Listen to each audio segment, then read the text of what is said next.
Educational creativity চ্যানেলের সকলকে স্বাগত। আনন্দবাজার.com আপনারা দেখতে পাচ্ছেন অনলাইন আনন্দবাজার পত্রিকায় দেখতে পাচ্ছেন যে রাজ্যে ফের শিক্ষক নিয়োগ, পরীক্ষা সংক্রান্ত কাজের জন্য টেন্ডার ডাকলো প্রাথমিক শিক্ষা পর্ষদ। তাহলে রাজ্যে আবার ফের শিক্ষক নিয়োগ হতে চলেছে এবং তার জন্য পরীক্ষা নেবেন প্রাথমিক শিক্ষা পর্ষদ। তার নোটিশ বা টেন্ডারের জন্য ডাকলেন প্রাথমিক শিক্ষা পর্ষদ। তো সেই বিষয়টি আমরা জেনে নেব, কবে পরীক্ষা হচ্ছে, কাদের পরীক্ষা হচ্ছে বা কি জন্য এই নোটিশ জারি করা হয়েছে। যে নোটিশটি জারি করা হয়েছিল সেটা আপনাদেরকে আমি দেখাচ্ছি, বা কাদের পরীক্ষা সেটাও আপনারা এখানেই দেখতে পাবেন। পরীক্ষা কেন্দ্রের নিরাপত্তা সুনিশ্চিত করতে বেসরকারি এজেন্সির উপরেই ভরসা রাখছে প্রাথমিক শিক্ষা পর্ষদ, যা নিয়ে উঠেছে প্রশ্ন। আপনারা জানেন যে 32,000 নিয়োগে যে বেসরকারি এজেন্সি নিয়োগ করা হয়েছিল, সেই এজেন্সি নিয়ে প্রশ্ন উঠেছে। সেই বেসরকারি এজেন্সি আবার সঠিকভাবে রেপুটেড এজেন্সি নিয়োগ করার জন্য কিন্তু টেন্ডার ডেকেছেন প্রাথমিক শিক্ষা পর্ষদ। তো টেন্ডার নোটিশ সহ যে কাদের পরীক্ষা, কবে পরীক্ষা, যে টেট পরীক্ষা ও শিক্ষক নিয়োগ, সবগুলি আপনারা এই ভিডিওতে দেখতে পাবেন। সেই জন্য ভিডিওটি না কেটে শেষ পর্যন্ত দেখবেন। তো এই হচ্ছে নোটিশ জারি হয়েছিল 26/6/2025। এটা ফেসবুক বা ইউটিউবে আপনাদের জন্য আমি প্রথমে শেয়ার করেছিলাম, আপনারা জানতে পেরেছিলেন, অনেকে প্রশ্ন করেছিলেন। তো সেই প্রশ্নের উত্তর ফাইনালি চলে এলো নিউজ চ্যানেল মারফত। On behalf of the West Bengal Board of Primary Education, e-tender is hereby invited for selection of experienced agency to provide security ancillary service during multiple examination being conducted by West Bengal Board of Primary Education (WPB) for reputed and bona fide and resourceful experienced vendors having experience in similar nature of work, যাদের এই ক্ষেত্রে কাজ করার অভিজ্ঞতা রয়েছে, একটা রেপুটেড bona fide and resourceful experience একটা সংগঠন বা সংস্থাকে তারা চাইছে এই সমস্ত পরীক্ষার সিকিউরিটি ব্যাপারে পরিচালনা করার জন্য।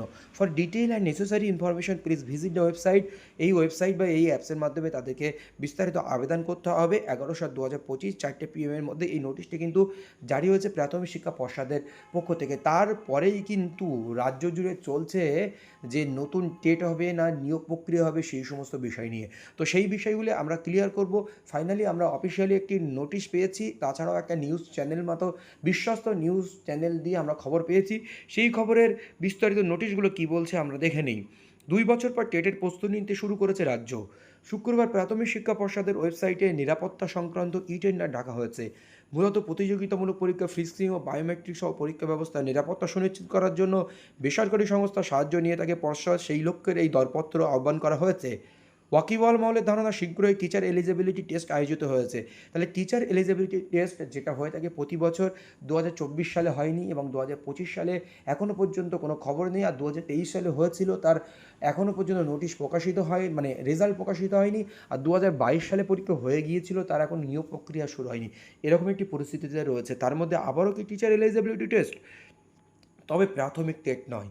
সরকারি হিসাব অনুযায়ী রাজ্যে প্রায় 3,000 স্পেশাল এডুকেটর পদ খালি রয়েছে, সেই জন্য টেট আয়োজন করতে হবে পর্ষদকে। তাছাড়া আগস্টে অনুষ্ঠিত হতে চলেছে ডিএলএড পরীক্ষা, সেসব পরীক্ষার নিরাপত্তা ব্যবস্থা সুনিশ্চিত করার জন্য ওই দরপত্র আহ্বান করা হয়েছে। পর্ষদ সভাপতি গৌতম পাল নিশ্চিত করেছেন স্পেশাল এডুকেটর নিয়োগের জন্য টেট আয়োজন করা হবে। তাছাড়াও ডিএলএড পরীক্ষা, আপনারা জানেন ডিএলএড 23-25 সেশনের ফাইনাল ইয়ারের পরীক্ষা সংগঠিত হবে তার জন্য। এছাড়াও আপনারাও জানেন যে সুপ্রিম কোর্টের অর্ডারে প্রায় 7,000 মতো স্পেশাল এডুকেটর নিয়োগ হবে ওয়েস্ট বেঙ্গল জুড়ে।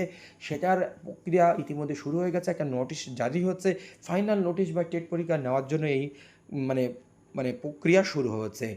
বঙ্গীয় শিক্ষক শিক্ষাকর্মী সমিতির সাধারণ সম্পাদক স্বপন মণ্ডল বলেন, পরীক্ষার মতো পরীক্ষা হয়ে চলেছে, নিয়োগ হচ্ছে না। এইভাবে পরীক্ষার্থীদের কাছ থেকে ফি বাবদ টাকা তুলে কী লাভ? হিসাব বলছে 2023 ডিসেম্বর মাসে যে টেট হয়েছিল তার ফল প্রকাশ এখনও হয়নি। 2022 সালে টেটের ফল প্রকাশিত হলেও পর্ষদের তরফে শূন্য আসনের তালিকা সংক্রান্ত তথ্য প্রকাশিত হয়নি। সংশ্লিষ্ট পদে নিয়োগই শুরু হয়নি। পর্ষদ অবশ্যই এই জন্য ওবিসি সংরক্ষণ জটিলতা দায়ী করেছে। তো এখন ওবিসি সংরক্ষণ জটিলতা, এই ওবিসি সংরক্ষণ জটিলতা একটা 2023 মামলা হয়েছিল টেট রেজাল্ট প্রকাশ করার জন্য, সেটা নিয়ে ওবিসি নিয়ে দোহাই দিয়েছে পর্ষদ, এটাও আপনারা কিন্তু জেনেছেন ইতিমধ্যে। এছাড়াও 2022 রিক্রুটমেন্ট শুরু করার জন্য 50,000 শূন্যপদে একের পর এক আন্দোলন চলছে রাজ্য জুড়ে, এটাও আমরা দেখেছেন। তারপরে যে নতুন যে নর্মাল টেট হওয়ার কথা সেটা একেবারে উড়িয়ে দেওয়া যেত না এই নোটিফিকেশানের পরে। একটা চিন্তাভাবনা আমাদের ছিল, কিন্তু পুরো বিষয়টি কিন্তু আজ ক্লিয়ার হয়ে গেল। ধন্যবাদ। পরবর্তী কোনো আপডেট পেলে অবশ্যই আপনাদেরকে জানানো হবে।